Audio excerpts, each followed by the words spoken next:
مانگتا ہوں میں اللہ کی شیطان مردود سے۔ شروع اللہ کا نام لے کر جو بڑا مہربان نہایت رحم والا ہے۔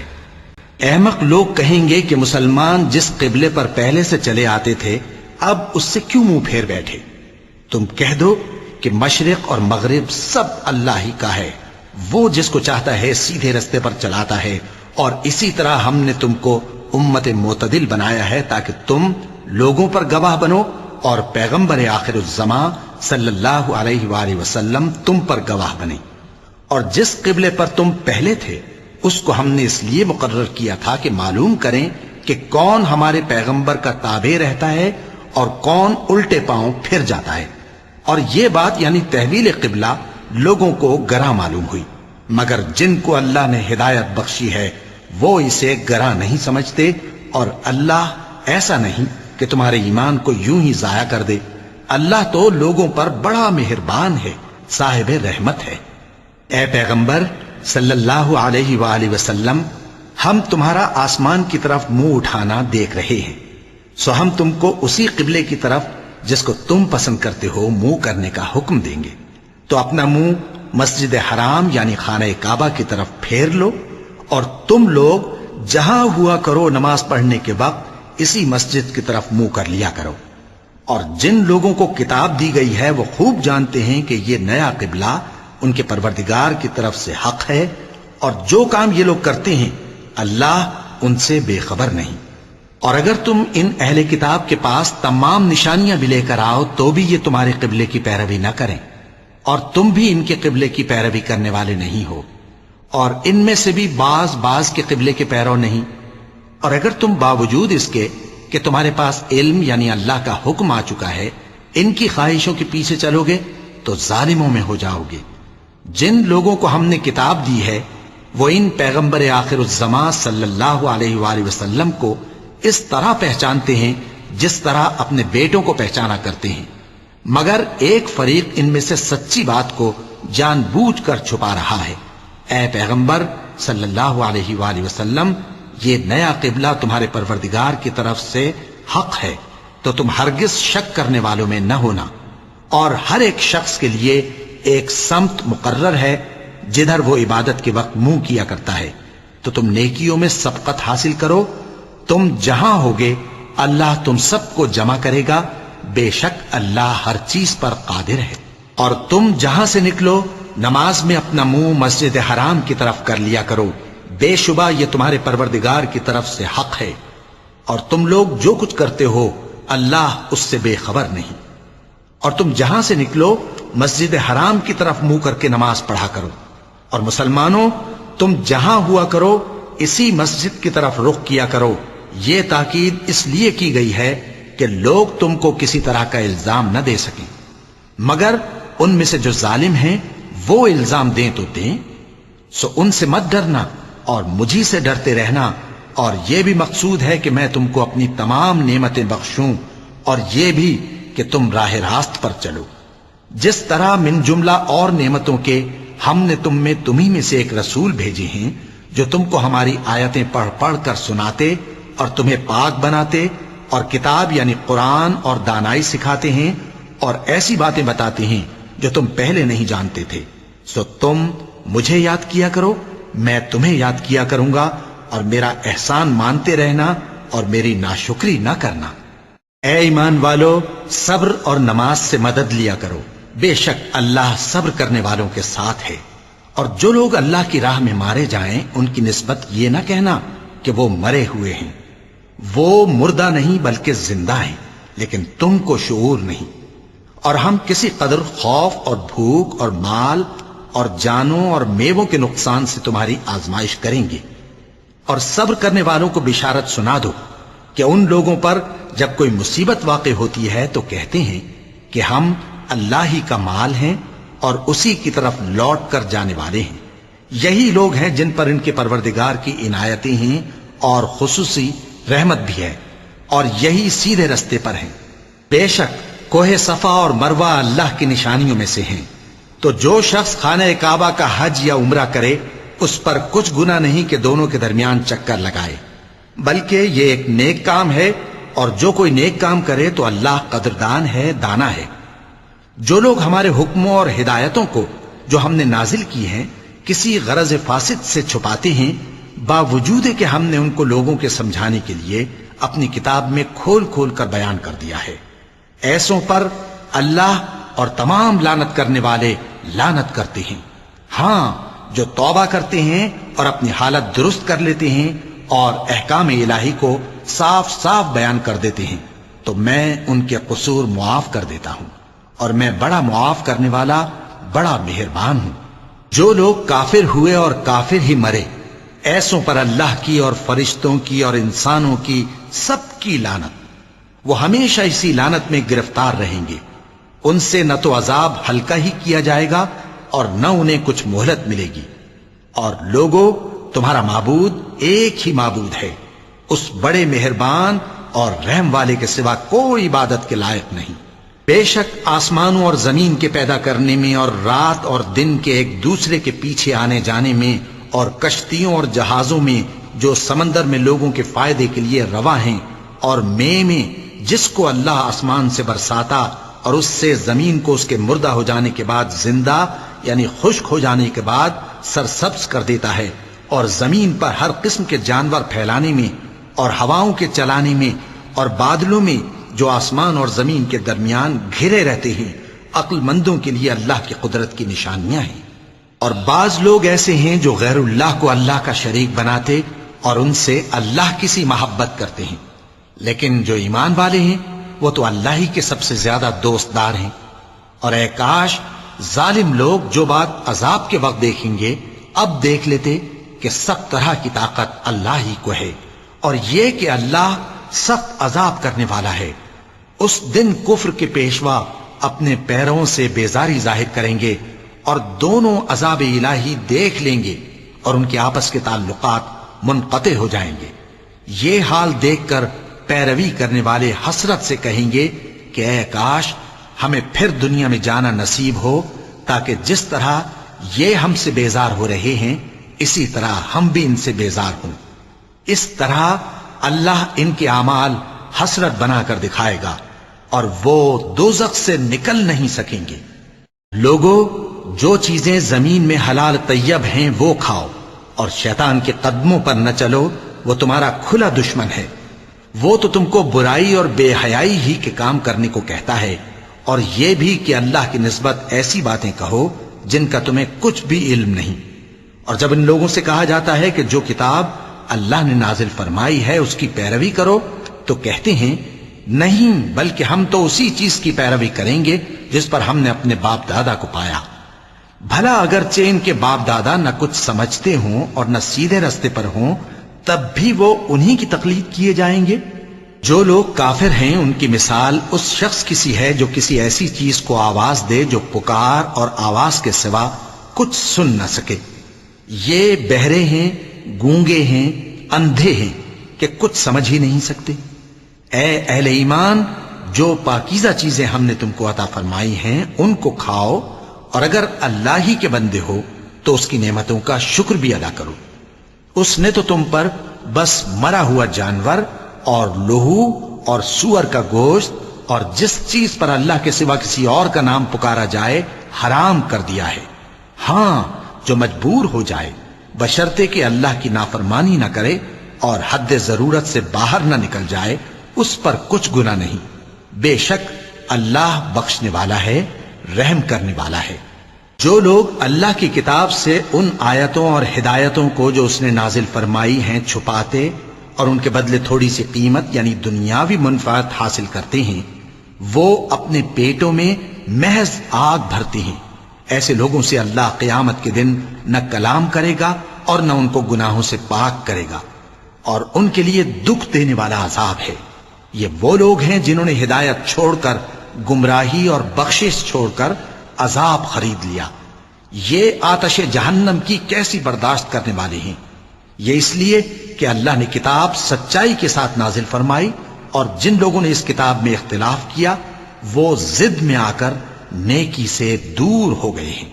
نیکی یہی نہیں کہ تم مشرق و مغرب کو قبلہ سمجھ کر ان کی طرف منہ کر لو، بلکہ نیکی یہ ہے کہ لوگ اللہ پر اور روز آخر پر اور فرشتوں پر اور اللہ کی کتاب پر اور پیغمبروں پر ایمان لائیں، اور مال باوجود عزیز رکھنے کے رشتہ داروں اور یتیموں اور محتاجوں اور مسافروں اور مانگنے والوں کو دیں، اور گردنوں کے چھڑانے میں خرچ کریں، اور نماز پڑھیں اور زکوٰۃ دیں، اور جب عہد کر لیں تو اس کو پورا کریں، اور سختی اور تکلیف میں اور جنگ کے وقت ثابت قدم رہیں۔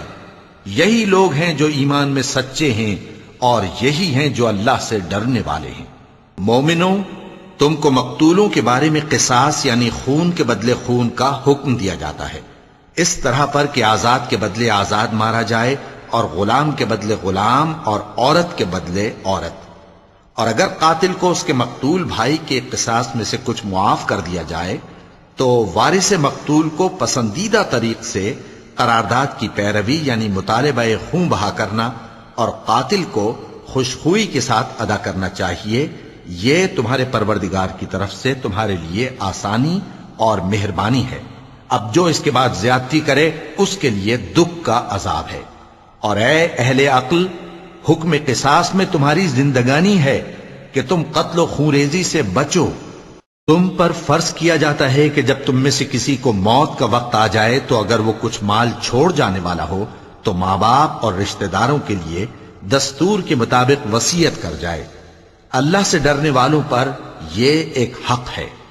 پھر جو شخص وصیت کو سننے کے بعد اس کو بدل ڈالے تو اس کے بدلنے کا گناہ انہی لوگوں پر ہے جو اس کو بدلیں، اور بے شک اللہ سنتا جانتا ہے۔ اب اگر کسی کو وصیت کرنے والے کی طرف سے کسی وارث کی طرفداری یا حق تلفی کا اندیشہ ہو تو اگر وہ وصیت کو بدل کر وارثوں میں صلح کرا دے تو اس پر کچھ گناہ نہیں، بے شک اللہ بخشنے والا ہے، رحم والا ہے۔ مومنوں، تم پر روزے فرض کیے گئے ہیں جس طرح تم سے پہلے لوگوں پر فرض کیے گئے تھے تاکہ تم پرہیزگار بنو۔ روزوں کے دن گنتی کے چند روز ہیں، تو جو شخص تم میں سے بیمار ہو یا سفر میں ہو تو دوسرے دنوں میں روزوں کا شمار پورا کر لے۔ اور جو لوگ روزہ رکھنے کی طاقت رکھیں لیکن رکھیں نہیں، وہ روزے کے بدلے محتاج کو کھانا کھلا دیں۔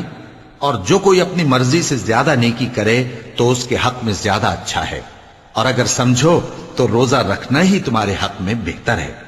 روزوں کا مہینہ رمضان کا مہینہ ہے جس میں قرآن اول نازل ہوا، جو لوگوں کا رہنما ہے اور جس میں ہدایت کی کھلی نشانیاں ہیں اور جو حق و باطل کو الگ الگ کرنے والا ہے۔ تو جو کوئی تم میں سے اس مہینے میں موجود ہو چاہیے کہ پورے مہینے کے روزے رکھے، اور جو بیمار ہو یا سفر میں ہو تو دوسرے دنوں میں روزے رکھ کر ان کا شمار پورا کر لے۔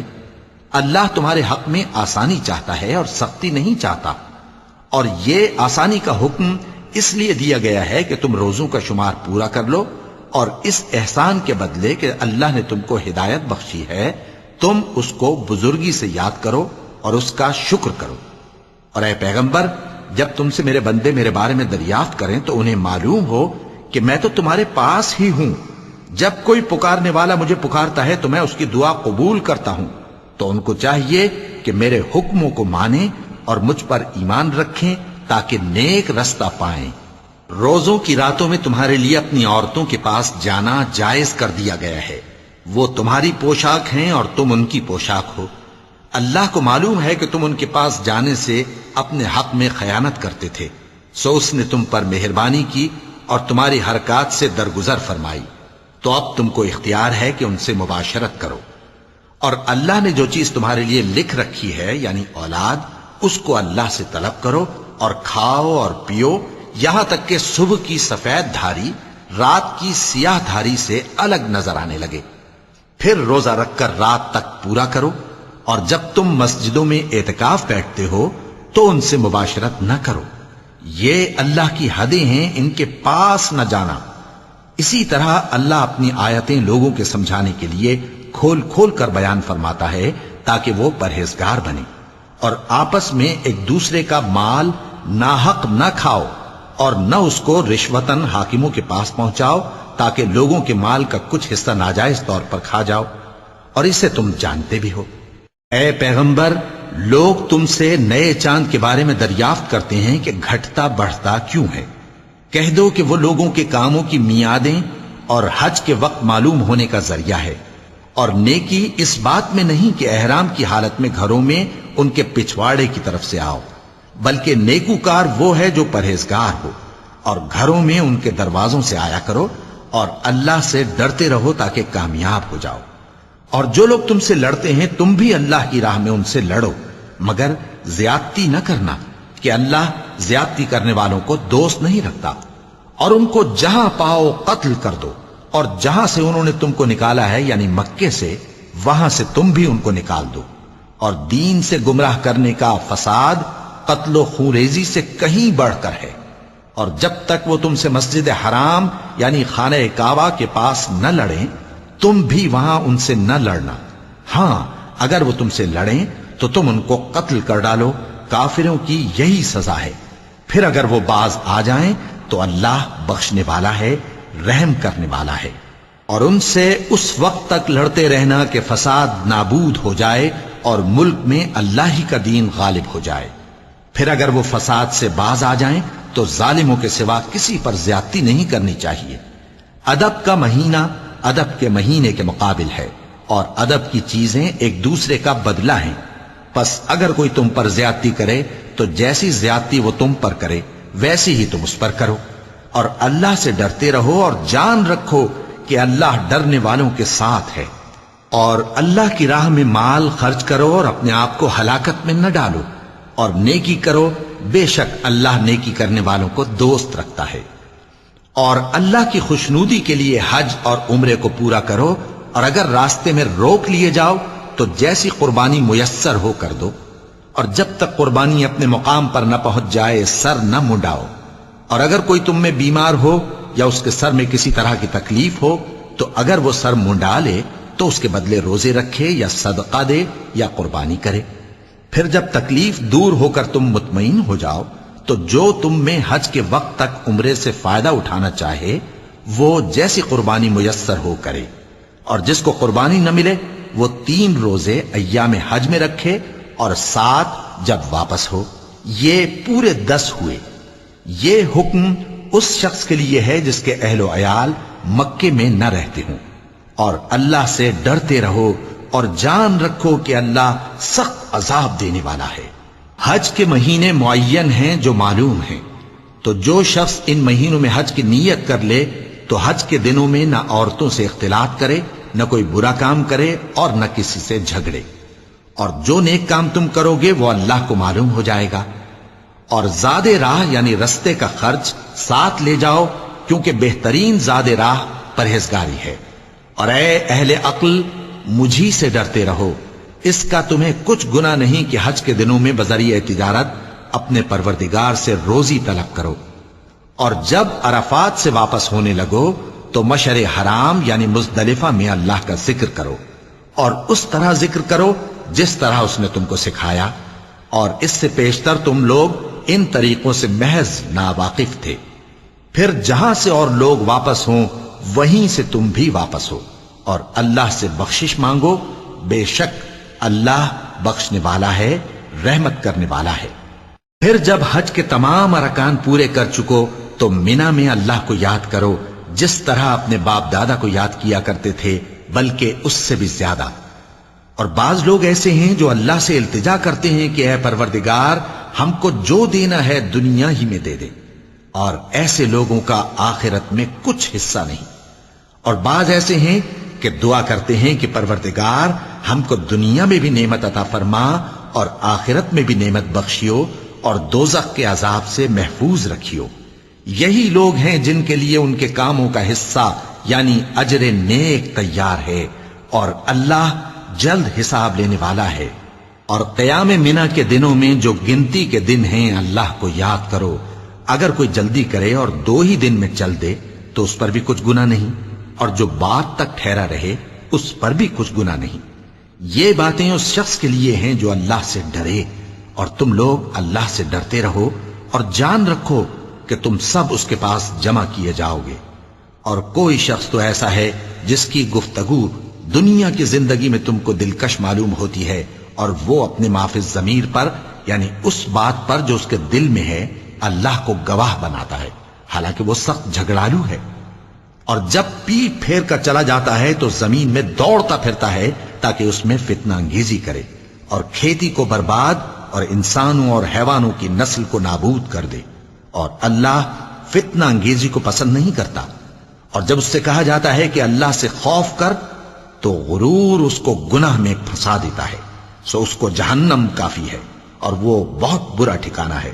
اور کوئی شخص ایسا ہے کہ اللہ کی خوشنودی حاصل کرنے کے لیے اپنی جان بیچ ڈالتا ہے، اور اللہ بندوں پر بہت مہربان ہے۔ مومنو، اسلام میں پورے پورے داخل ہو جاؤ اور شیطان کے پیچھے نہ چلو، وہ تو تمہارا کھلا دشمن ہے۔ پھر اگر تم احکام روشن پہنچ جانے کے بعد لڑکھڑا جاؤ تو جان رکھو کہ اللہ غالب ہے، حکمت والا ہے۔ کیا یہ لوگ اسی بات کے منتظر ہیں کہ ان پر اللہ کا عذاب بادل کے سائبانوں میں آ نازل ہو اور فرشتے بھی اتر آئیں اور کام تمام کر دیا جائے؟ اور سب کاموں کا رجوع اللہ ہی کی طرف ہے۔ اے پیغمبر، بنی اسرائیل سے پوچھو کہ ہم نے ان کو کتنی کھلی نشانیاں دیں، اور جو شخص اللہ کی نعمت کو اپنے پاس آنے کے بعد بدل دے تو اللہ سخت عذاب کرنے والا ہے۔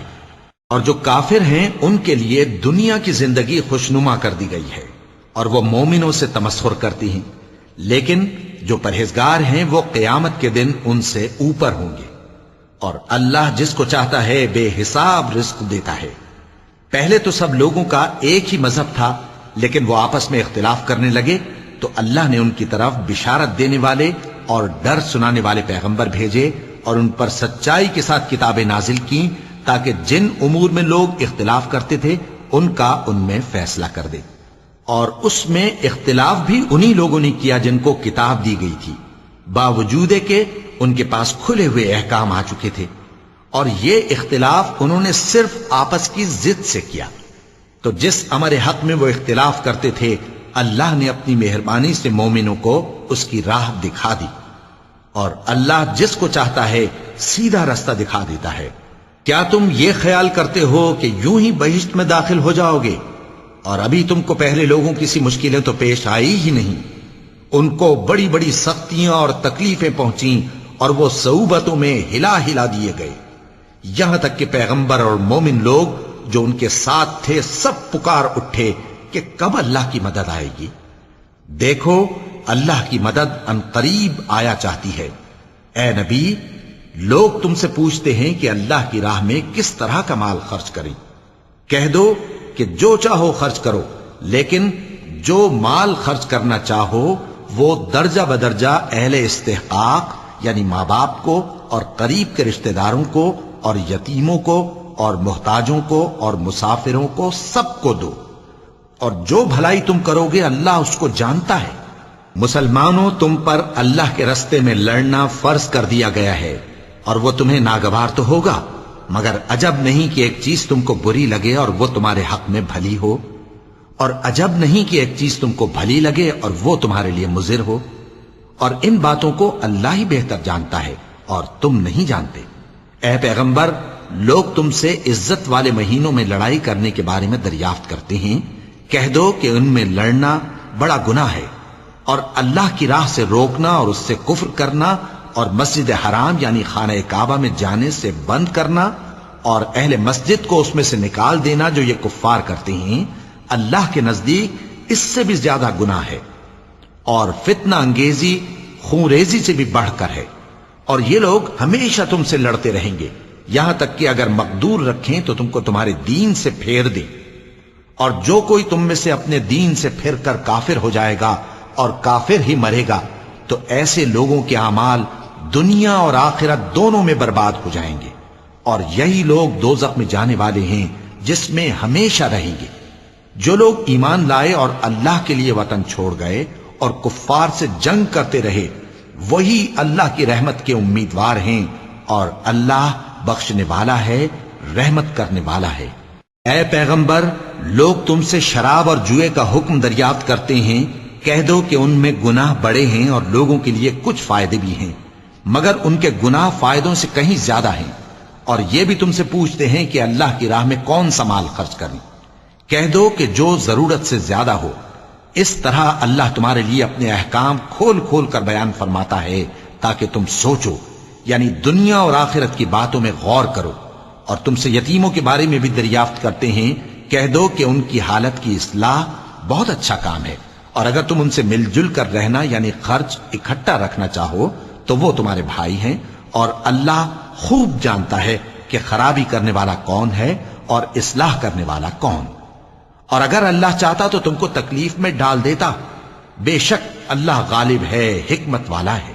اور مومنوں مشرک عورتوں سے جب تک وہ ایمان نہ لائیں نکاح نہ کرنا، کیونکہ مشرک عورت خواہ تم کو کیسی ہی بھلی لگے اس سے مومن لونڈی بہتر ہے، اور اسی طرح مشرک مرد جب تک ایمان نہ لائیں مومن عورتوں کو ان کی زوجیت میں نہ دینا، کیونکہ مشرک مرد سے خواہ وہ تم کو کیسا ہی بھلا لگے مومن غلام بہتر ہے۔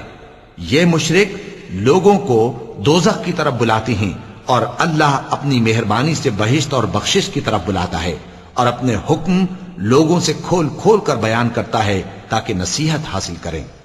اور تم سے حیض کے بارے میں دریافت کرتے ہیں، کہہ دو وہ تو نجاست ہے، سو ایام حیض میں عورتوں سے کنارہ کش رہو، اور جب تک وہ پاک نہ ہو جائیں ان سے مقاربت نہ کرو۔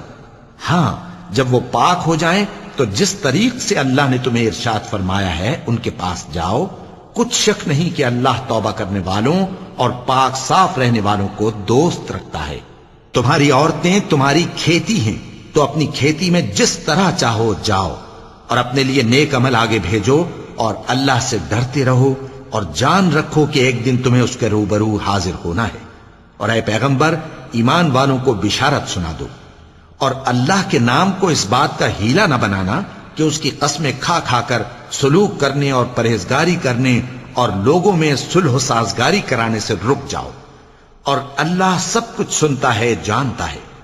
اللہ تمہاری لغو قسموں پر تم سے مواخذہ نہیں کرے گا، لیکن جو قسمیں تم قصد دلی سے کھاؤ گے ان پر مواخذہ کرے گا، اور اللہ بخشنے والا ہے، بردبار ہے۔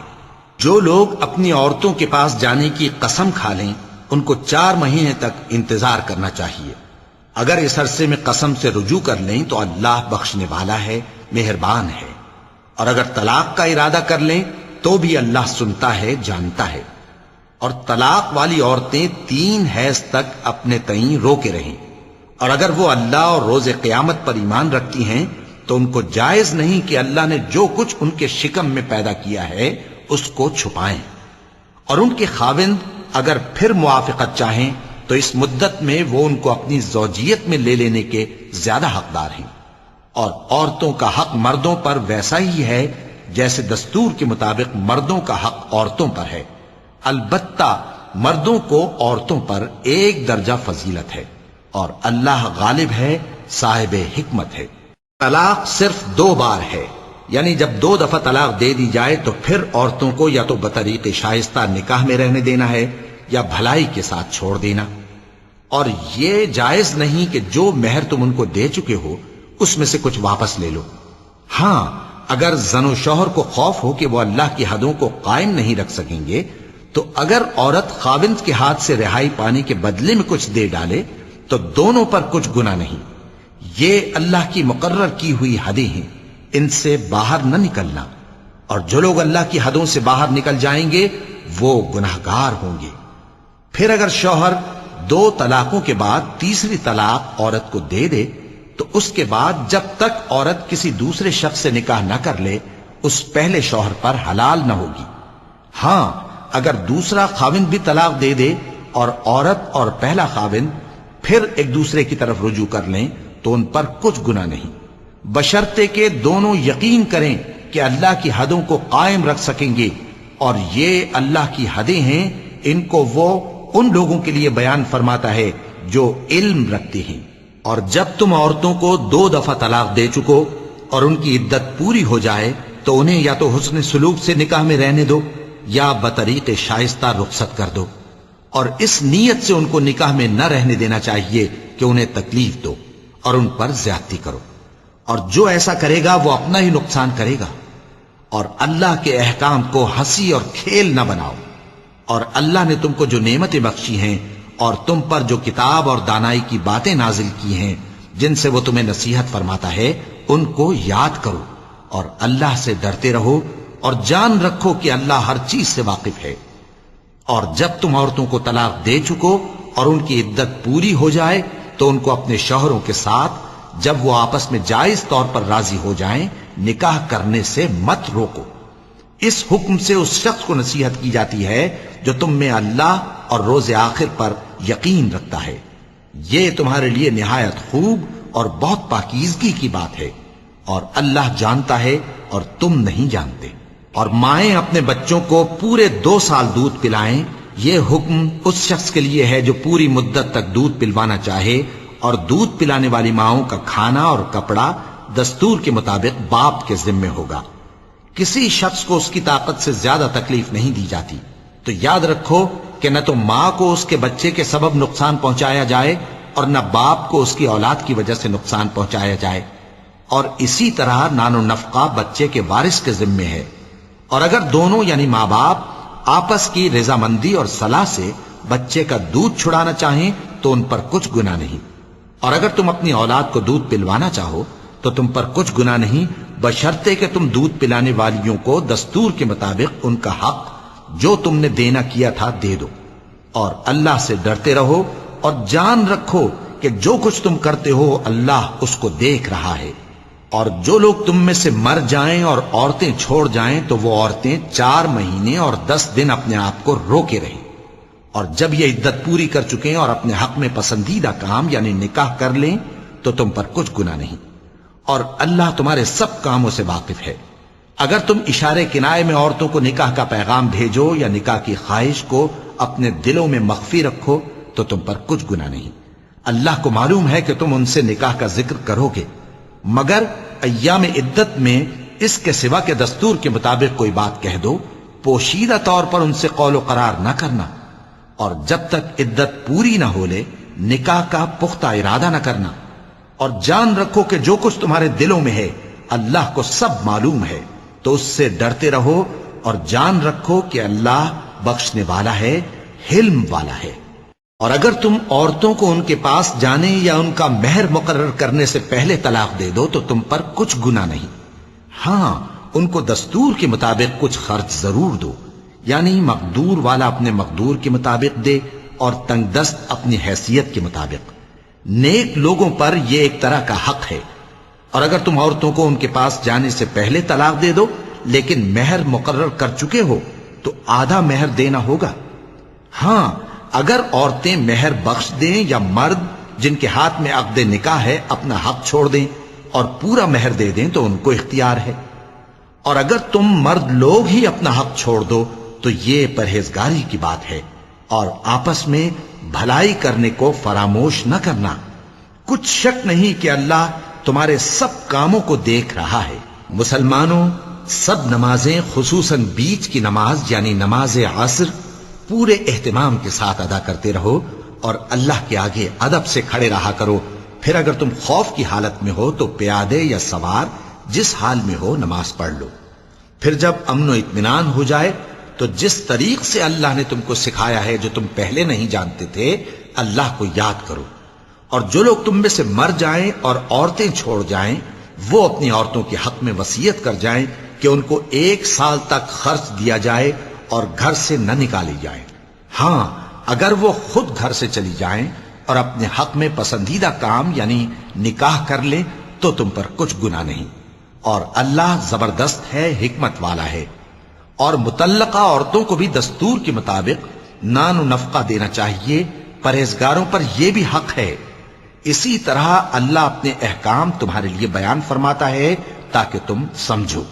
بھلا تم نے ان لوگوں کو نہیں دیکھا جو شمار میں ہزاروں ہی تھے اور موت کے ڈر سے اپنے گھروں سے نکل بھاگے تھے؟ تو اللہ نے ان کو حکم دیا کہ مر جاؤ، پھر ان کو زندہ بھی کر دیا۔ کچھ شک نہیں کہ اللہ لوگوں پر مہربانی رکھتا ہے، لیکن اکثر لوگ شکر نہیں کرتے۔ اور مسلمانوں، اللہ کی راہ میں جہاد کرو اور جان رکھو کہ اللہ سب کچھ سنتا ہے، سب کچھ جانتا ہے۔ کون ہے کہ اللہ کو قرض حسنہ دے کہ وہ اس کے بدلے اس کو کئی گنا زیادہ دے گا؟ اور اللہ ہی روزی کو تنگ کرتا اور وہی اسے کشادہ کرتا ہے، اور تم اسی کی طرف لوٹ کر جاؤ گے۔ بھلا تم نے بنی اسرائیل کی ایک جماعت کو نہیں دیکھا جس نے موسیٰ کے بعد اپنے پیغمبر سے کہا کہ آپ ہمارے لیے ایک بادشاہ مقرر کر دیں تاکہ ہم اللہ کی راہ میں جہاد کریں؟ پیغمبر نے کہا کہ اگر تم کو جہاد کا حکم دیا جائے تو ایسا تو نہیں کہ لڑنے سے پہلو تہی کرو۔ وہ کہنے لگے کہ ہم اللہ کی راہ میں کیوں نہ لڑیں گے جبکہ ہم وطن سے خارج اور بال بچوں سے جدا کر دیے گئے۔ پھر جب ان کو جہاد کا حکم دیا گیا تو چند اشخاص کے سوا سب پھر گئے، اور اللہ ظالموں سے خوب واقف ہے۔ اور پیغمبر نے ان سے یہ بھی کہا کہ اللہ نے تم پر طالوت کو بادشاہ مقرر فرمایا ہے۔ وہ بولے کہ اسے ہم پر بادشاہی کا حق کیوں کر ہو سکتا ہے؟ اس سے بڑھ کر بادشاہی کے مستحق تو ہم ہیں، اور اس کے پاس تو بہت سی دولت بھی نہیں۔ پیغمبر نے کہا کہ اللہ نے اس کو تم پر فضیلت دی ہے اور بادشاہی کے لیے منتخب فرمایا ہے۔ اس نے اسے علم بھی بہت سا بخشا ہے اور تن و توش بھی بڑا عطا کیا ہے، اور اللہ کو اختیار ہے جسے چاہے بادشاہی بخشے، وہ بڑا کشائش والا ہے، دانا ہے۔ اور پیغمبر نے ان سے کہا کہ ان کی یعنی طالوت کی بادشاہی کی نشانی یہ ہے کہ تمہارے پاس وہ صندوق آئے گا جس کو فرشتے اٹھائے ہوئے ہوں گے۔ اس میں تمہارے پروردگار کی طرف سے تسلی بخشنے والی چیز ہوگی، اور کچھ اور چیزیں بھی ہوں گی جو موسیٰ اور ہارون چھوڑ گئے تھے۔ اگر تم ایمان رکھتے ہو تو یہ تمہارے لیے ایک بڑی نشانی ہے۔ غرض جب طالوت فوجیں لے کر روانہ ہوا تو اس نے ان سے کہا کہ اللہ ایک نہر سے تمہاری آزمائش کرنے والا ہے، جو شخص اس میں سے پانی پی لے گا اس کی نسبت تصور کیا جائے گا کہ وہ میرا نہیں، اور جو نہ پیے گا وہ سمجھا جائے گا کہ میرا ہے۔ ہاں اگر کوئی ہاتھ سے چلو بھر پانی لے لے تو خیر۔ جب وہ لوگ نہر پر پہنچے تو چند آدمیوں کے سوا سب نے پانی پی لیا۔ پھر جب طالوت اور مومن لوگ جو اس کے ساتھ تھے نہر کے پار ہو گئے تو کہنے لگے کہ آج ہم میں جالوت اور اس کے لشکر سے مقابلہ کرنے کی طاقت نہیں۔ جو لوگ یقین رکھتے تھے کہ ان کو اللہ کے روبرو حاضر ہونا ہے، وہ کہنے لگے کہ بسا اوقات تھوڑی سی جماعت نے اللہ کے حکم سے بڑی جماعت پر فتح حاصل کی ہے، اور اللہ ثابت قدم رہنے والوں کے ساتھ ہے۔ اور جب وہ لوگ جالوت اور اس کے لشکر کے مقابل میں آئے تو اللہ سے دعا کی کہ اے پروردگار، ہم پر صبر کے دہانے کھول دے اور ہمیں لڑائی میں ثابت قدم رکھ اور لشکر کفار پر فتح یاب کر۔ تو طالوت کی فوج نے اللہ کے حکم سے ان کو شکست دے دی، اور داؤد نے جالوت کو قتل کر ڈالا، اور اللہ نے ان کو بادشاہی اور دانائی بخشی اور جو کچھ چاہا سکھایا۔ اور اگر اللہ لوگوں کو ایک دوسرے پر چڑھائی اور حملہ کرنے سے نہ ہٹاتا رہتا تو کرۂ ارض تباہ ہو جاتا، لیکن اللہ اہل عالم پر بڑا مہربان ہے۔ یہ اللہ کی آیتیں ہیں جو ہم تم کو سچائی کے ساتھ پڑھ کر سناتے ہیں، اور اے محمد صلی اللہ علیہ وآلہ وسلم تم بلا شبہ پیغمبروں میں سے ہو۔